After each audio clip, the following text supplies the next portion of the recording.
Hello, hello. Hey, How's it going? good. How are you? Pretty good, pretty good. Would you like me to call you Chris or Velvet on this? Oh, Chris is fine.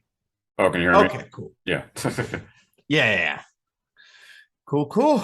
I just jump around then with your roles and everything. Right on. Well, hit me. So, professionally, did everything start with zombie Vikings? Wow. No, nobody's talked about zombie Vikings in a minute. Yeah, no, zombie Vikings was the first. I'd say it's definitely the first um vi thing that I voiced that made it to the shelves, Hmm. which is happening less and less now, I guess. But yeah, I would say that was my first professional gig, and I still work with them today. Okay. But really, everything sort of started with Funtime Freddy and Five Nights at Freddy's. That's where a lot of it exploded from. Yeah. And do you have a special story of how you got into SAG? In the SAG, um, I was my dad helps produce movies, and he got in contact. Well, he had a friend who was doing an animated movie, and he was wondering if they could help me get Taft Hartley, which do your first SAG role, you get in that way. Yeah.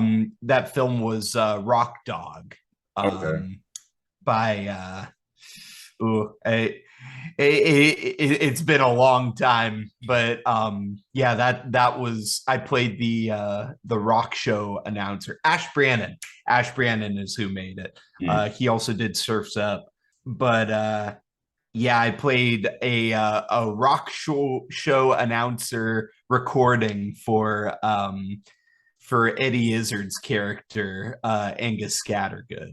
And Mm. that was fun. Yeah, that's cool. Thank you. So then I know in terms of anime too, it was Overhaul that started. Overhaul was my first big role in anime, but I believe it started out first because I had auditioned for Bang Zoom Yeah. at Anime Expo, and I got on Mami Okada's radar that way, and I ended up in a few things before Overhaul. I was in Blue Exorcist, Kyoto Saga, and I believe Hunter x Hunter, The Last Mission, Yep. and oh, there was one other that was March Comes In Like a Lion. Right. I played this grumpy boy. He was kind of a proto Overhaul in terms of character. And considering you're training up until that point, did you take the dubbing easier, or what's still difficult to get used to? Um, I dubbing is kind of it's kind of a curve for anybody. So it did take some getting used to, but by the time we had finished Blue Exorcist, I think I had gotten there. I also had taken Adventures in Voice Acting classes with Tony Oliver, and that helped a lot. Hmm. So, and this might be silly, but could you relate to Overhaul in any way? Oh yeah, yeah. No, not silly at all. Overhaul. He. I don't really like to. I don't really like germs either. So I'm like always trying to wear my mask now. And then I get trying to prove yourself and trying to make things up to your dad, trying to help him and stuff. I don't agree with the way he did it. I Right. don't agree with what he did.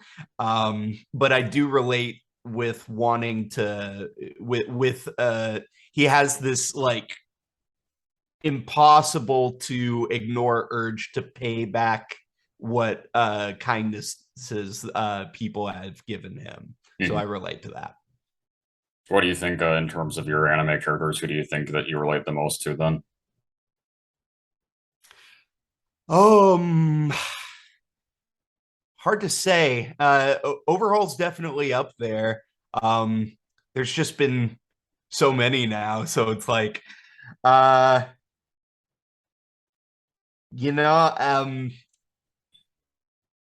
oh man, well, Sasaki in Sasaki and Miyano is kind of there for me. He helped me figure out that I'm bisexual, Oh, and yeah, just the way that he just the way that he goes about so so carefree and goofy. I feel like even though I my performance wasn't quite exact to the Seiyu, I feel like I related with him a lot just because I deal with awkward situations by being as goofy as I can, and my voice goes all over the place. yeah. Yeah. It's funny you brought that up because that was I was gonna say too that that's I really liked your performance in Sasuke. Thank you. Yeah, Thank you. That's one I put my whole heart into. And yeah, Josh Waters was an excellent Miyano and a great co-star. Still is, I guess. We're going to get that movie. I movie. hope we get to dub it. Yep. But and Emily Fajardo just let me go nuts with it, like what I was allowed to get away with. Like she let me improv so much. So I really got to hand it to the cast and to Emily for helping me along with that. Yeah, Thank you. yeah. Do you have a single favorite moment or line as a Sasuke? Oh man, there are just so many. The like every episode there's like something else cute. Um one of them that comes to mind is when he was telling me, that he skipped ahead in a either a show or a manga that they were reading together, and I related to him so hard. He was walking away as he did it, so I got to play with the delivery because I didn't have to match the mouth. So I was like, it ended on a cliffhanger, and I don't like waiting. Uh, that's one of my favorite lines in it because it's so true. I literally before this I was looking up spoiler if any spoilers were given at D23 for Marvel stuff, Okay. but nothing yet. One of mine is it's pretty iconic. It's the like tongue out scene where he's like, oh, something about being clumsy, and then he sticks his tongue out. Oh yeah, let's see if I am clumsy. Yeah. Yeah, he loves teasing me, I love that too. I like I too like teasing my friends. Mm. And on kind of on that same topic, it was great to see you be part of a given too. Oh, thank you. Yeah, that I think that was because of Sasaki, but Mhm. David Wald, the director, reached out to me directly saying, "This guy is just you. Let's have some fun." And I was in the middle of an airport, either coming back home from a con or going to one, and I was like, "Yes, I love Given." I was very happy to be part of that, Yeah. and I hope he comes back Mhm. one day.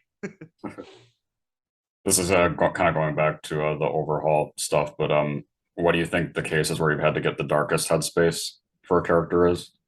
It was definitely one time for Overhaul. I that scream at the end where his like final blood curdling scream, spoilers for anybody, but when he's like when Shigaraki leaves him there armless, um I just had to he I think it was either something Shigaraki said or subtext we gleaned from it, but he was stuck without his powers and he had left his father figure in a coma.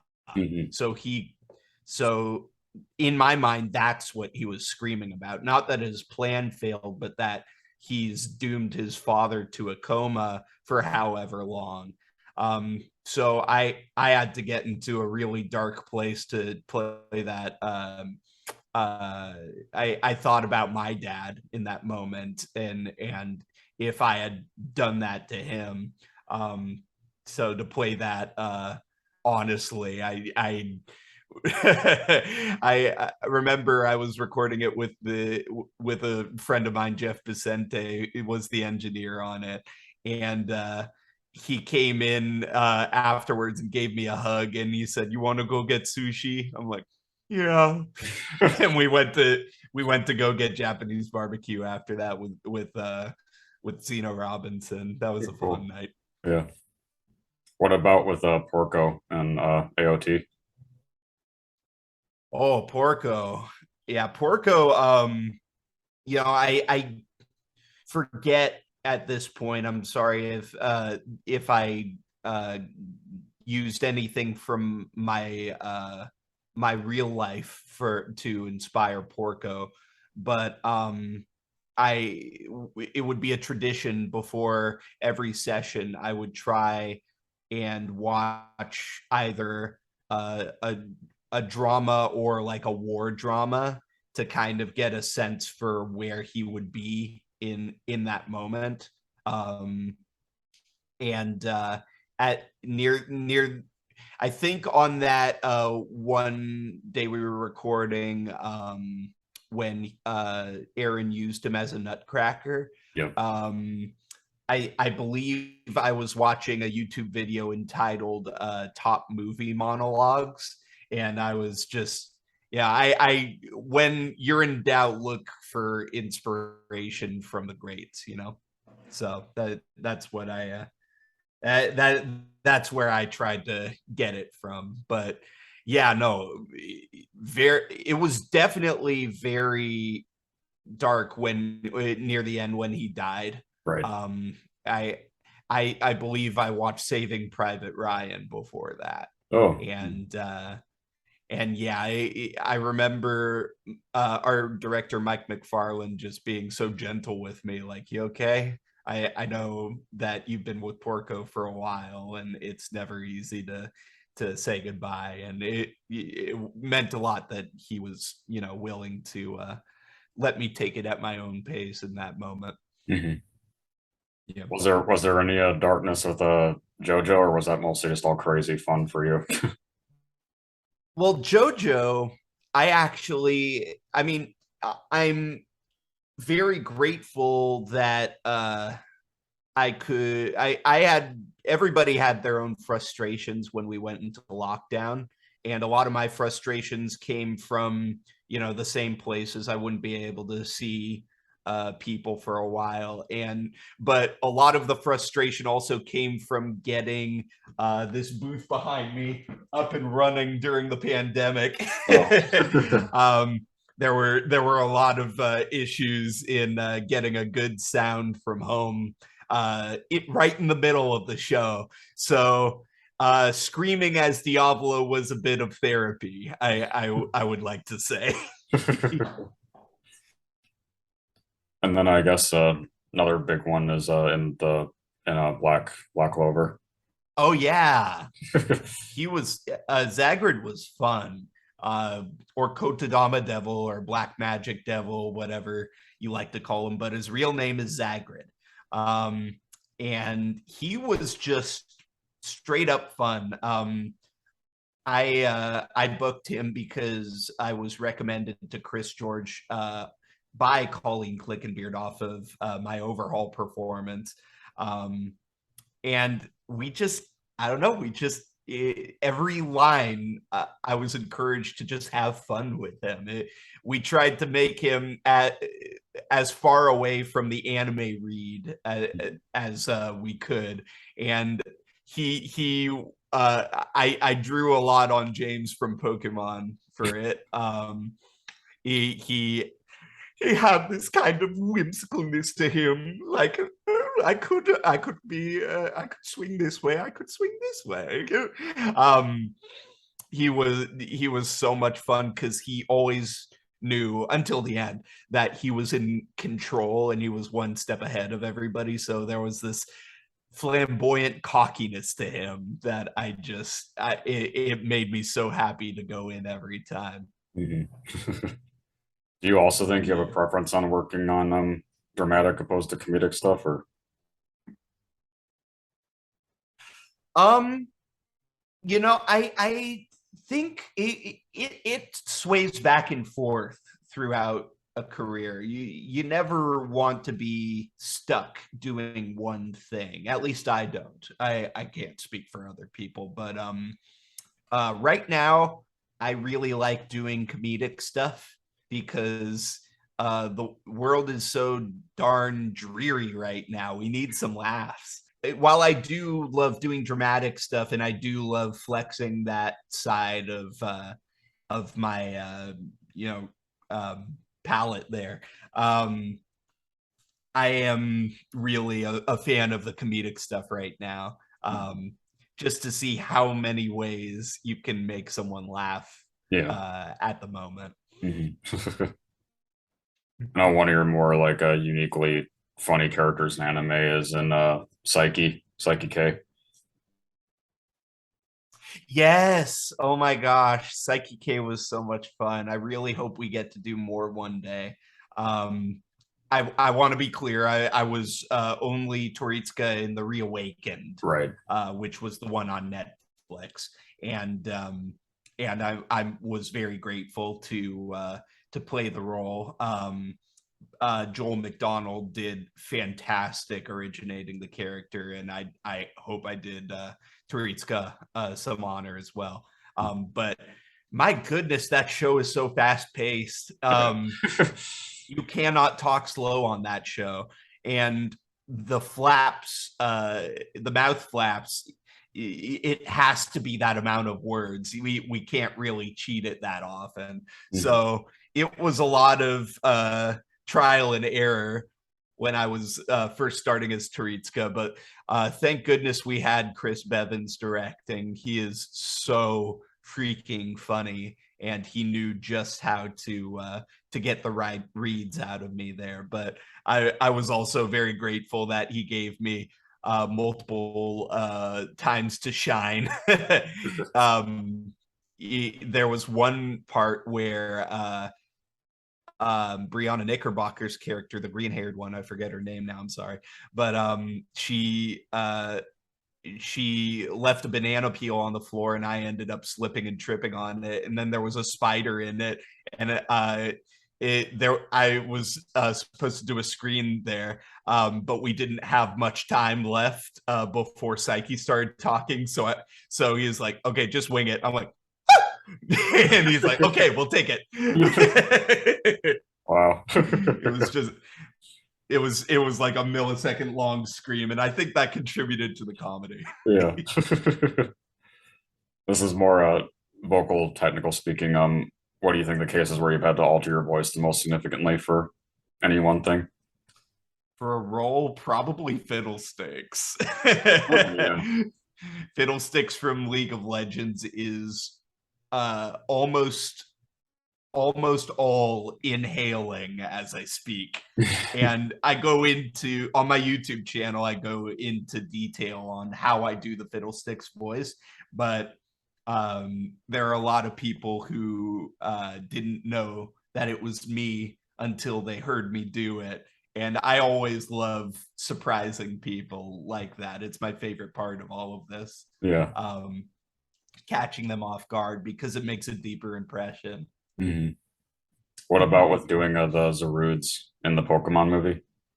Oh, the Zaruds were fun. Um, uh, yeah, I remember I got an audition for it, and there were multiple Zaruds that I auditioned for. But they seemed to like the elder one because he had that Ian McKellen type of performance, vernacular. And I also had the honor of originating the I don't know if it made it into the final cut or not, but I did get to originate the Zarud Howl, which was like yeah, and I think they used that as the archetype. Everybody was like, okay, mimic this, and I've loved Pokemon since I was a kid, so getting to be part of the dub was like a full circle for my career. I was like, that's it. I'm happy. Anything short of Transformers and Ben 10 now, my career is complete. Yeah. So when you were doing the Spider Demon Father and Demon Slayer, was that mostly like vocal effects put on after?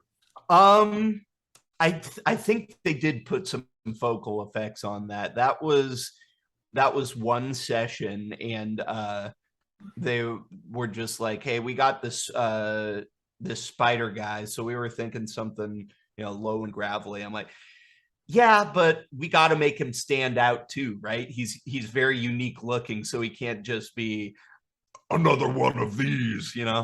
I don't know where I had heard it before. I think I just in the recesses of my mind there was this clip, this animation clip, and I don't know what movie it's from or show it's from, but it's this little spider going, help me, and I'm like, and then he gets eaten by something, and I'm like, okay, what if I took that and made him big like muscly as well. So he kind of ended up sounding like gravelly bodybuilder Stitch. Yeah. And I don't know if any of that comes through after the vocal effects, but that's where he ended up being. Don't come near my family. That's great. Yeah. It was fun. Thank you. Yeah. One bigger character too that wouldn't necessarily expect that it was you as the map. Oh, can you hear me? You're lagging real hard right now. Oh, is it good now? Now I can hear you. Okay. Yeah, it keeps going in and out. I was saying that one character that's you wouldn't necessarily expect that it was you as the masked prince. You mean Realist Hero? Yeah, yeah. Yeah, he was fun. During Overhaul, I decided to like try my best to make friends with all of the Shia Hisaikai voice actors, and the one who played um oh, what's his name? Oh, I feel so bad for forgetting his name. It's not Namoto. It's Anthony Bowling's character. Corono. So Anthony Bowling was one of the guys I vibed with most because we both have backgrounds in improv, and he was directing this show at the time, and he had me on as this guy, and he was like really really sly and really understated, and Yeah. we didn't think that he was going to be a villain at the start because we didn't know, but it turned out that he would be. But we kept joking, hey, Kellen, finally a non-villain role. I'm like, yeah, he's cool, oh, he's sinister, oh, he's a villain. But I was fine with it because he's a very, he doesn't yell a lot, and that's a nice change of pace. Yeah. What are your thoughts on Akudama Drive? Akudama Drive was so much fun, Chris. We were still like a family. That cast after that: Brittany Lauda, Matt Shipman, Zena Robinson, Jenny Okabori, Macy Ann Johnson. Gotta say, I'm all Youngie Chang, Jonah Scott. We're all big happy family after that. It was so cool to get that show because it was like this perfectly knit, like every episode meant something. There wasn't any real filler.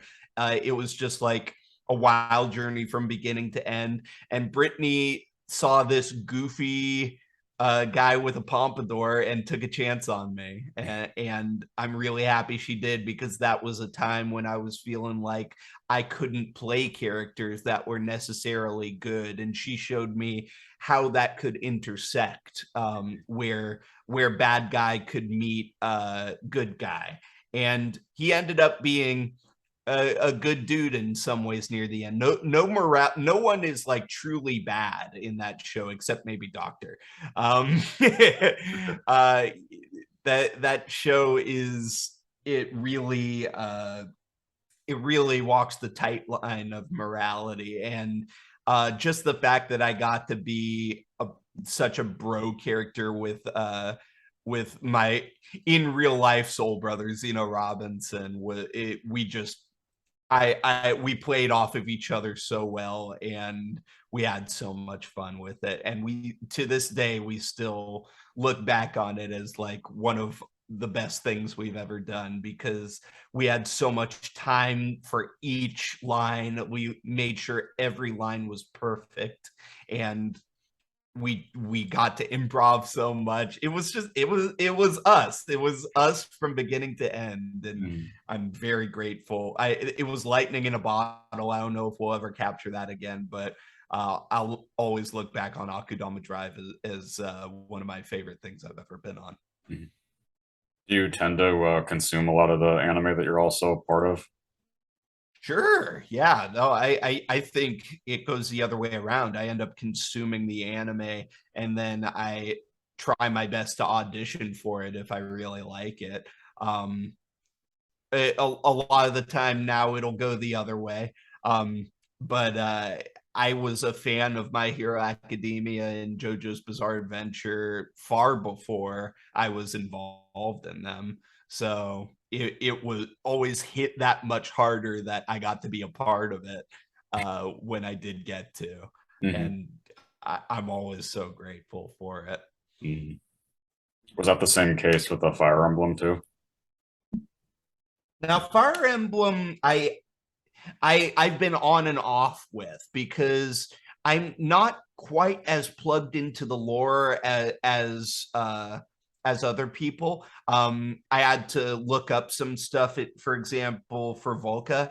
But I have loved like Marth and Roy ever since they showed up in Melee, and Ike and all of them, and I played through Three Houses and everything. So I'm not quite as like plugged in of a fan as I am for other projects, but I do adore the series, and I was very grateful to be a part of Echoes, because it seems like every voice actor in existence is getting a chance to be a character in Echoes one time or another. Yeah. So I was really grateful that my time had finally come with Volke.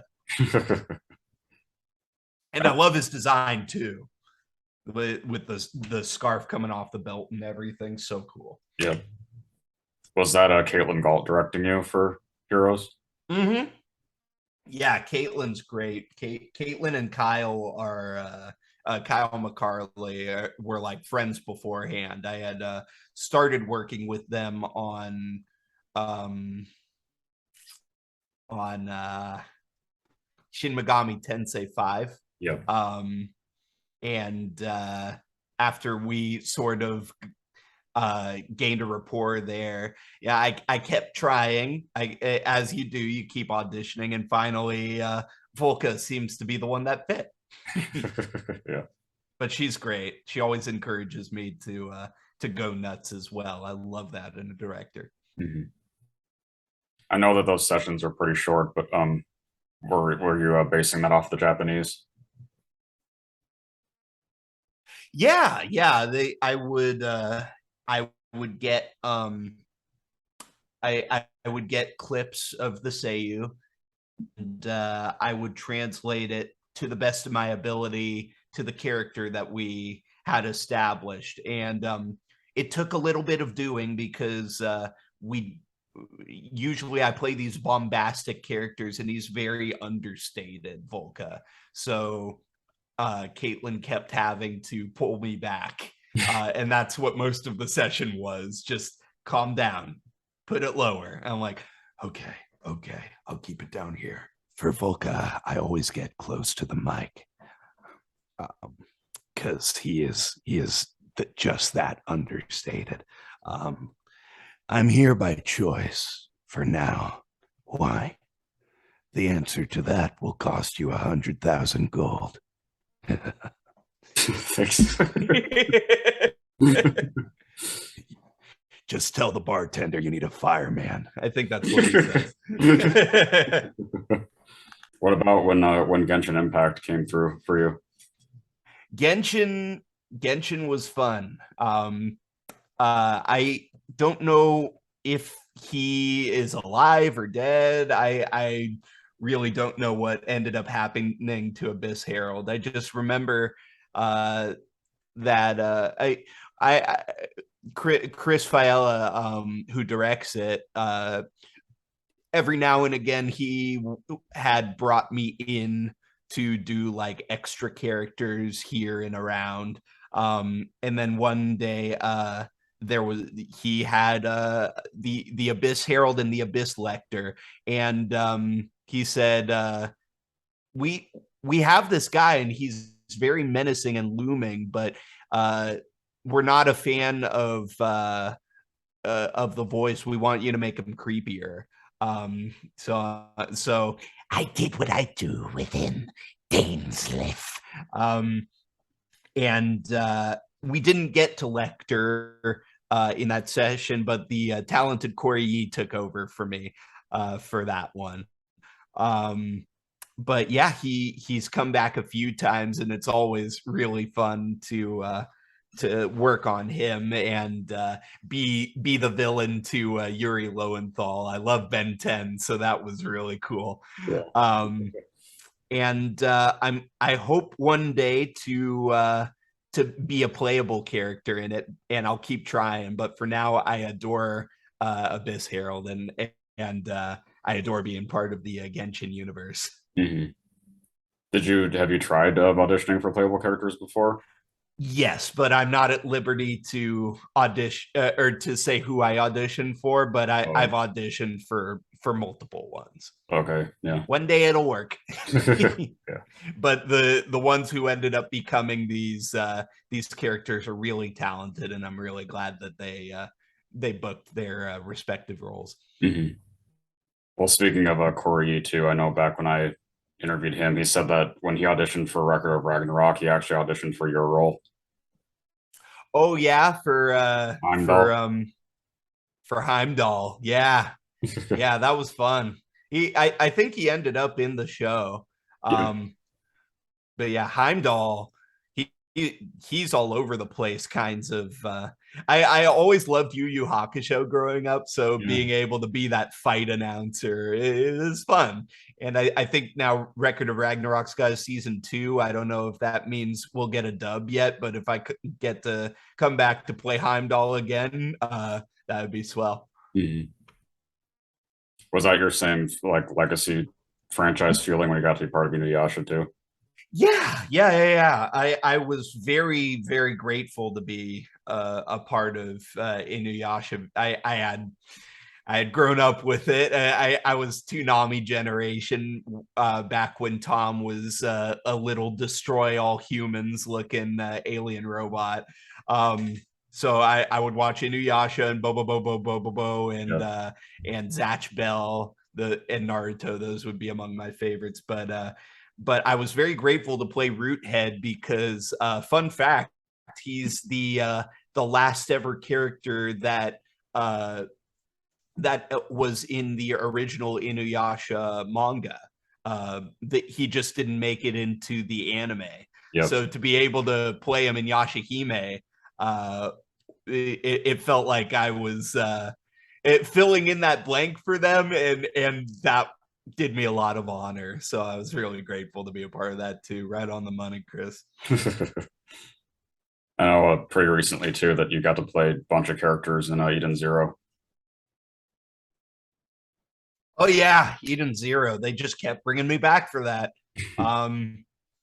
Yeah, I was but I was very grateful to play them all, especially Yak, because he looks exactly like our friend Eddie Correa Jr. So I texted him when it came out. It's like, look, dude, I play you. He's like, oh my god.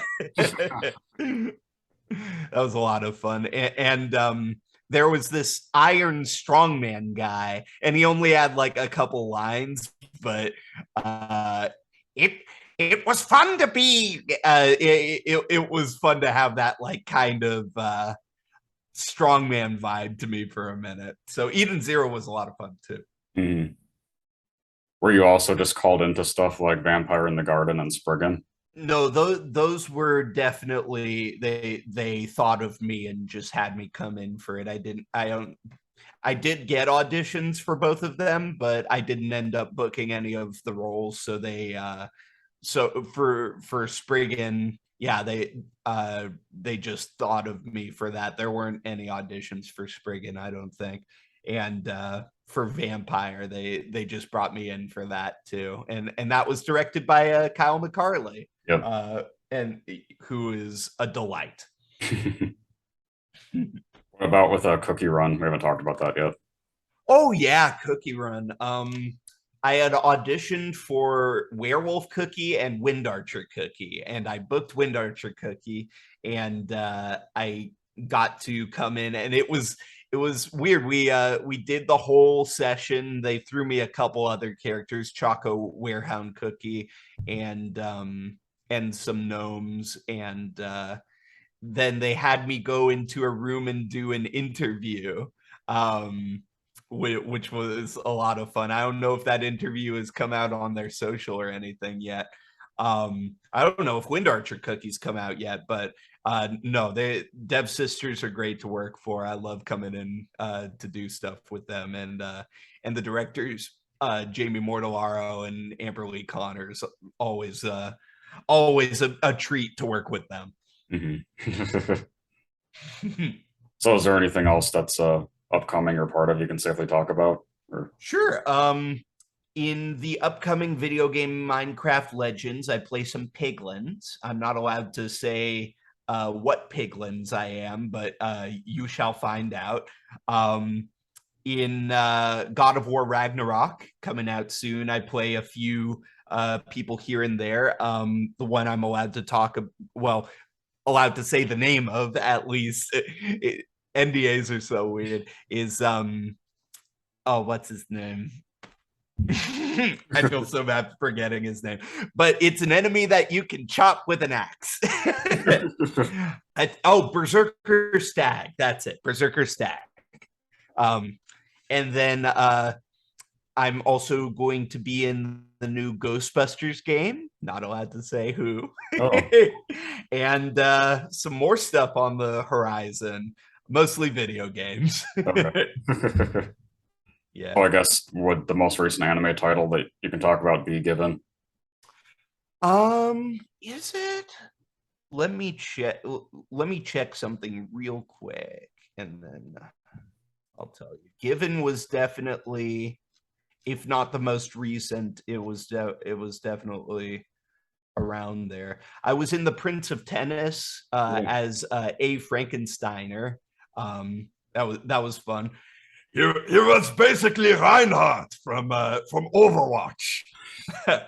And then in the online show Chicken Nugget, that posts on Twitter sometimes and BuzzFeed and stuff, I play this clock man, this Tumblr sexy man, Bezel, and he's going to premiere in some more stuff soon. So keep your ears open.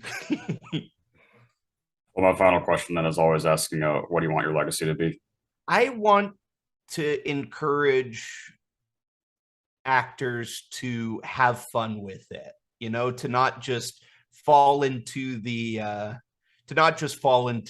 same repeated patterns. There's always a way that you can spice it up, and you can take it away from generic stuff.